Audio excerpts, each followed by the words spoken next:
X-Files. On en a pour 1 heure. Non. Alors X-Files c'est une série qui a marqué l'histoire de la télévision, qui a marqué les spectateurs. Je pense que dans la télé, il y a un avant et après X-Files, et que voilà, c'est une de ces séries classiques qui a un peu révolutionné tout, et c'est important de la regarder. Elle vient, si je me rappelle bien, de la Fox. Ça a démarré dans les années 90. Il y a eu 9 bonnes saisons, dont 3 en trop, je trouve. C'est tourné à Vancouver pour les 5 premières saisons, donc ambiance pluie et humidité à souhait. C'est une série particulièrement chère à mon cœur, puisque c'est la première série dont j'ai été fan. Mes parents étaient complètement fous, ils me laissaient regarder ça alors j'avais 6-7 ans. Ça raconte l'histoire, pour ceux qui ne connaissent pas, de 2 agents du FBI, Fox Mulder et Dana Scully, qui sont les 2 prénoms, les 2 noms et noms de famille les plus cool de l'histoire de la télé, je trouve. Je sais pas qui a inventé ça, mais c'est génial. Je sais qui a inventé ça, c'est Chris Carter, qui est au rêne de cette série. Quand on regardait X-Files, c'était pour avoir peur.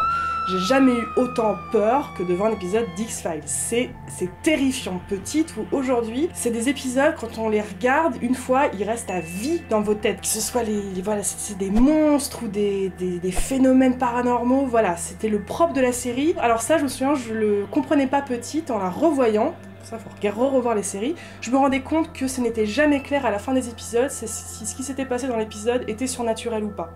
Petite, je pensais tout de suite que c'était un fantôme. Quand je le revois aujourd'hui, je me rends compte qu'il y a une petite explication rationnelle qui fait que non, c'est peut-être pas un fantôme. Et en ça, les 2 personnages représentent la série, puisque d'un côté on a Mulder qui représente, voilà, qui va toujours aller vers l'explication paranormale.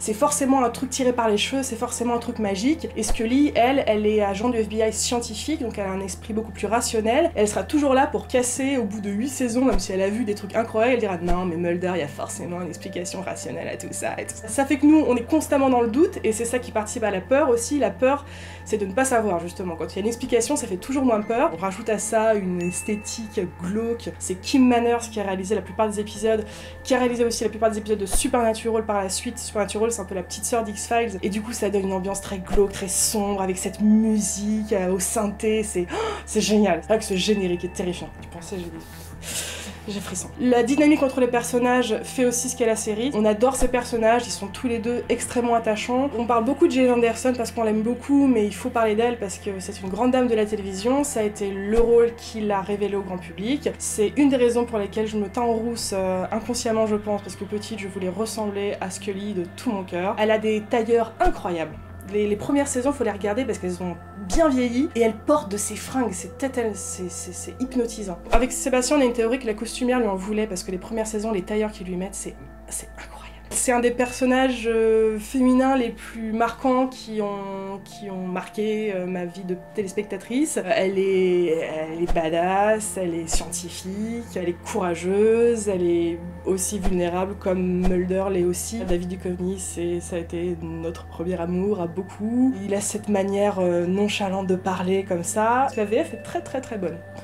Là, pour le coup, je vous dirais l'un ou l'autre, choisissez. Dans X-Files, vous avez 2 types d'épisodes. Il y a les épisodes enquête, qui sont excellents. Là où ça peine parfois, c'est toute la mythologie derrière. On sent qu'ils savent pas très bien où ils veulent en venir. Quand je parle mythologie, c'est l'histoire plus générale qu'il y a derrière. On le remarque quand on regarde la série dans son ensemble, du coup. Vous devez tous la connaître, je pense à ce genre de série qu'on connaît tous sans avoir vu dans son intégralité. X-Files, on l'avait pas en cassette, enfin moi je l'avais en cassette parce que j'étais folle, mais on le regardait à la télévision, quand ça passait, dans le désordre, des fois on avait la saison 1, des fois la saison 5. C'est une autre époque, une autre façon de regarder la télévision X-Files. J'ai enfin vu l'intégrale d'X-Files il y a seulement 3 ou 4 ans, et c'est quelque chose que je vous invite à faire, parce qu'on a l'impression de connaître cette série, on a l'impression qu'on a vu tous les épisodes, et en fait quand on la regarde bien, comme on a l'habitude de regarder les séries aujourd'hui, dans l'ordre, on se rend compte qu'il y a quand même un arc narratif très intéressant dans chaque saison, et c'est plutôt cool à regarder. Oubliez tout ce que vous savez sur X-Files, prenez-vous l'intégrale, et re-regardez-vous tout ça, et je suis sûre que vous allez redécouvrir la série d'une autre manière, et c'est tout aussi bien. Re-regardez X-Files, rien que pour les guest stars, c'est impressionnant le nombre de célébrités. Il y a Jack Black dans un épisode, c'est impressionnant. Il y a plein d'acteurs qu'on connaît. Il y a même Amanda Tapping qui joue une prostituée de luxe à un moment. Chaque épisode, vous pouvez vous assurer de dire ah je la connais elle, ah je le connais lui. Ils ont l'air tout jeunes, tout lisses. Re-regardez X-Files. Si vous ne l'avez pas vu, éteignez tout de suite cette vidéo, coupez-moi la parole et tout de suite voir X-Files. Et si c'est pas le cas, faites de même et retournez voir X-Files parce que voilà, c'est X-Files et c'est génial.